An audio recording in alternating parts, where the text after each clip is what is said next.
মা, তুমি চকলেট খাবে? না।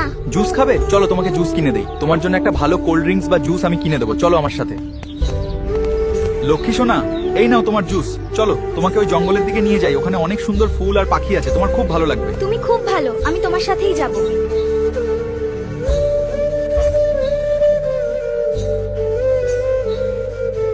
ভাই, একটা দুর্ঘটনা হয়ে গেছে। কি রে, কিসের দুর্ঘটনা? কি হয়েছে?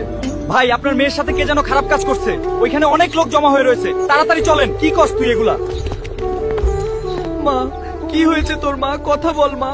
তুই চোখ খুলছিস না কেন? মা, আমার দিকে তাকা। মা, কি হয়েছে তোর? মা, কথা বল মা, আমার সাথে কথা বল। এই সমাজের মানুষ, তোমরা কেউ আসবা না? এই সমাজে কি কোনো বিচার নাই? আমার এই ছোট্ট মেয়েটার সাথে যা হয়েছে তার কি কোনো বিচার এই সমাজ করতে পারবে না? এই সমাজে কি শিশু নির্যাতনের বিচার নাই? আইন, আদালত, পুলিশ প্রশাসন আজ পর্যন্ত কোনো বিচার করে নাই। আমার এই ছোট্ট নিষ্পাপ শিশুটিকে ওরা ছাড়ে নাই। আজ যদি কোনো নির্যাতনের বিচার হইতো, তাহলে ওরা কি সাহস পাইতো এইভাবে আমার শিশুটির উপর নির্যাতন করতে? আমি ধিক্কার জানাই এই সমাজের মানুষদের, যারা একটা নিষ্পাপ শিশুকে নির্যাতনের হাত থেকে বাঁচাতে পারে নাই। তোমরা সবাই দোষী, তোমরা কেউ আসবে না আমার সাথে, কেউ আসবে না। আমি একাই যাব।